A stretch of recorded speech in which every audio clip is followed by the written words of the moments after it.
안녕하세요. 동미라입니다.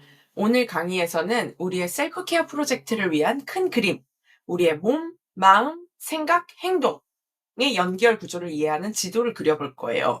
우리가 앞으로 할 각각의 활동이 어떤 의미가 있는지 이해하시게 되는데 큰 도움이 되실 겁니다. 혹시 이런 경험이 있으신가요?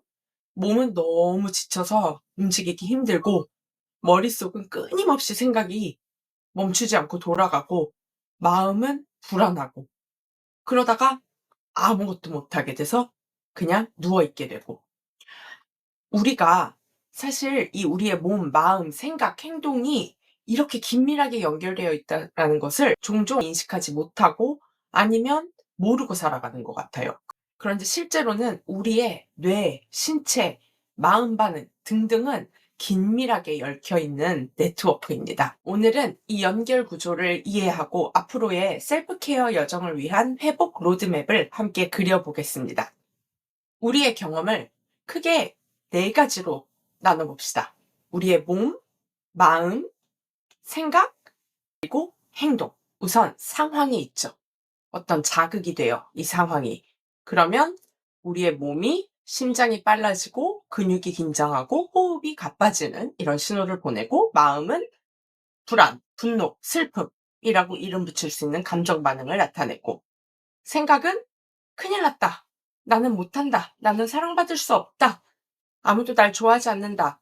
라는 자동적 사고가 튀어나오고, 행동은 그래서 어떤 특정 상황을 자꾸 피하려고 한다거나 아니면 그냥 얼어붙어 버린다거나 아니면 막 갑자기 분노에 찬 행동을 하게 된다거나, 이 중 하나가 흔들리면 도미노처럼 다른 세 축도 연쇄적으로 반응합니다. 예를 들면 마음이 뒤집어지면 몸도 반응하고 행동도 반응하고 자동적 사고도 반응하고, 예를 들어 시험을 앞둔 학생은 몸이 긴장이 되겠죠? 마음은 불안해지겠죠. 생각은 난 망했다. 난 이거 못한다. 행동은 회피를 하거나, 즉 시험 준비를 아예 안 하거나 미루거나, 아니면 시험 장소에서 그냥 얼어버려서 아는 것도 못 쓰고 나오거나, 이런 행동 반응이 나올 수 있습니다. 이런 식으로 순환고리가 만들어지죠. 자, 여기서 한 가지 재밌는 모델을 더 소개할게요. 바로 댄 시겔 박사의 핸드 브레인 모델, 손, 뇌 모델입니다. 이것은 이 손 모양을 통해서 우리의 뇌가, 우리의 시스템이 어떻게 작동하는지를 알려주는 모델인데요. 엄지를 이렇게 손바닥으로 감쌀게요. 그러면 이 엄지는 우리 뇌 한가운데 있는 변연계, 우리의 감정뇌를 의미합니다. 그리고 엄지손가락을 덮은 이 손가락은 우리의 앞에, 뇌 바로 여기 앞에 있는 전두엽을 의미하는데, 이 전두엽은 이성 아니면은 논리적인 사고, 요런 거를 관장하는 곳이고요. 그다음에 이 손목 부분이 우리 목 중추 부분인데, 이곳은 우리의 신체적인 안전, 신체적인 기능을 담당하는 곳입니다. 뭐 심장 박동이라든지 호흡이라든지. 몸이 아프거나 이 몸이 안정이 안 되면 감정뇌는 작동을 못 해요. 그래서 쉽게 과부하가 됩니다. 그러면 어떻게 돼요? 우리의 전두엽, 생각하는 뇌도 더 이상 작동을 못하고 얼어붙게 됩니다. 왜 한국말에도 뚜껑이 열린다라는 표현 있죠? 영어에서도 뚜껑이 열린다라는 표현을 쓰는데요. 감정이 크게 자극이 되면 우리는 이성적으로 사고하고 뭐 좋게 생각하고 그럴 수 있는 기능을 못하게 됐다, 뚜껑이 열려서. 그래서 감정뇌를 차분하게 삐뽀삐뽀 그 화재 경보음이 울리는 거를 꺼줘야 우리가 다시 차분하게 긍정적으로 생각하기, 이성적으로 상황 판단하기가 된다. 그래서 이렇게 손, 뇌 모델에서도 우리의 감정과 생각과 어떤 신체의 반응에 이 긴밀한 연결을 설명하고 있습니다. 만약에 악순환이 시작이 됐다. 강렬한 감정이나 아주 아픈 생각이나 아니면 몸에 강한 반응이 나왔다. 그래서 이런 악순환이 시작이 되기 시작했다 하면 이 순환고리를 끊거나 부드럽게 만드는 작업. 이것이 셀프 케어입니다. 그래서 우리는 이 프로젝트에서 몸 개입도 할 거고요. 마음 개입도 할 거고요. 생각 개입도 할 거예요. 몸 개입에서는 호흡, 스트레칭, 감각 안정 등 우선 불안할 때, 분노가 올라올 때, 우울할 때 몸 측면에서 우리의 신경계를 "아니야. 괜찮아. 이거 이렇게 위협적인 상황 아니야. 이렇게 불안하거나 이렇게 우울해하지 않아도 괜찮아. 네 몸은 안전해."라는 사인을 주는 그런 개입을 연습할 거고요.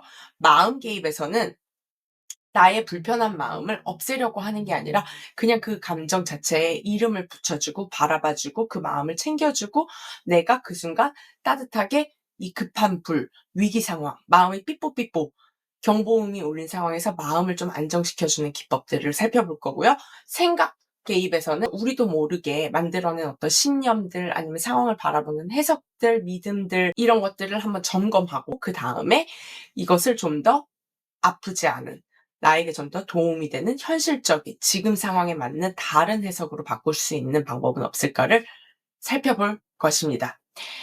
즉 셀프 케어는 단순히 쉬어야지가 아니라 '나는 지금 몸에 개입을 해 줄까? 마음에 개입을 해 줄까? 내 생각에 개입을 해 줄까?'를 선택하게 해줄 수 있는 이 3차원적인 지도를 만드는 과정입니다. 이제 구체적으로 우리 프로젝트에서 사용할 증거 기반 심리학 기법들을 살펴보겠습니다. 제가 이 30일 프로젝트를 오랜 시간에 걸쳐서 커리큘럼을 짜면서 증거 기반 심리학 기법들을 가능한 다 녹여내려고 노력을 많이 했어요. 이런 이론을 이해하시면 우리가 앞으로 하는 활동을 하실 때도 '아 이게 이래서 말이 되는구나.' 좀 더 납득이 잘 되실 것 같아서 소개해 드리려고 합니다. 우선 인지행동 치료. 주로 생각, 인지 부분에 개입을 합니다. 우리는 종종 '나는 못해. 망할 거야. 아무도 나를 좋아하지 않아.' 라는 부정적인 자동사고에 휩쓸리게 됩니다. 그래서 그런 자동적인 생각들을 발견해 주기, 바라봐 주기, 모니터하기 이렇게 점검하는 실습을 통해서 내가 이미 갖고 있는 생각을 알아차리는 연습을 할 거고 그다음에는 좀 더 현실적이고 균형 잡힌 지금 나한테 도움이 되는 생각으로 아픈 생각에서 지금 이 순간에 더 맞는 현실적이고 균형 잡힌 사고로 재구성해 보는 연습을 할 것입니다. 변증법적 행동 치료에서는 감정 조절, 대인관계 기술 이런 방법들을 통해서 주로 마음을 안정시키는 그런 개입을 합니다. 예를 들어 우리가 '화가 났다.'라고 생각하는 순간 사실은 화가 아니라 그 안에 더 이면에 실망, 좌절, 외로움 이런 게 섞여 있을 때가 있어요. 그래서 우리가 지금 내 깊은 곳에서 내가 강하게 느끼는 핵심 감정이 뭐지? 그 감정을 알아차리고 이름을 붙이는 것만으로도 그 감정을 바라보는 사람이 되게 돼서 그 감정이 나를 압도하는 정도가 줄어들 수 있습니다. 다음은 수용 전념 치료.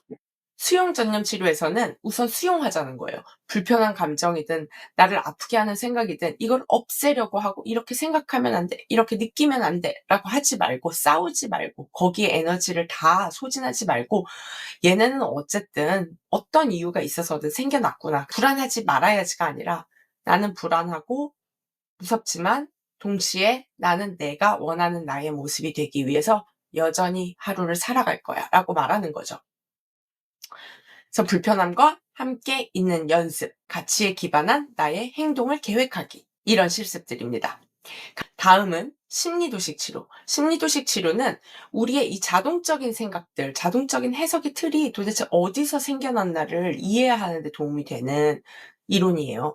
우리는 어렸을 때부터 여러 가지 경험을 통해서 그리고 우리의 성격과 이 환경과의 상호작용을 통해서 우리가 나름의 신념 체계를 만들게 됩니다.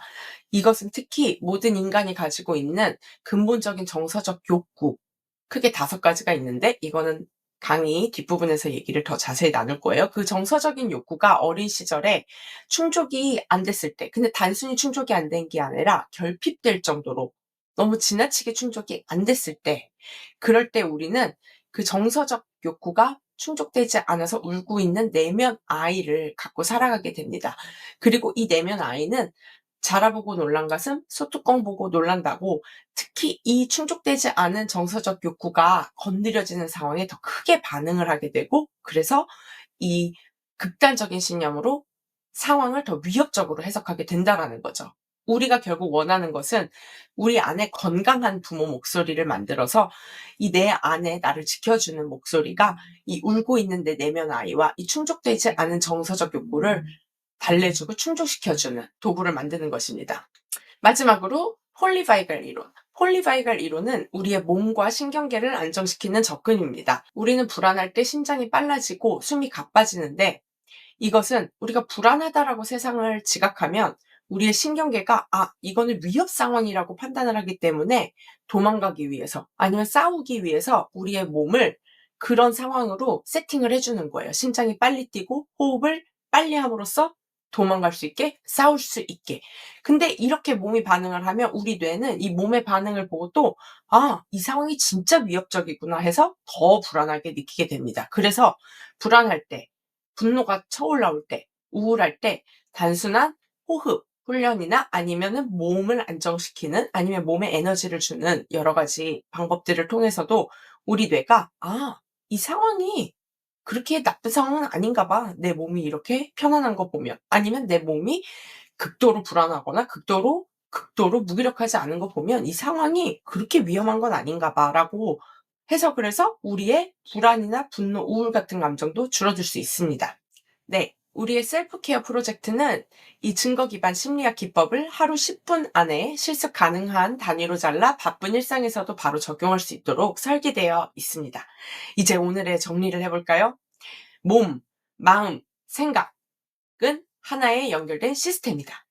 셀프 케어는 몸, 마음, 생각, 행동 중 어디에 개입할지 선택할 수 있게 해주는 지도를 만드는 작업이다. 자, 마지막으로 오늘의 실습 시간입니다.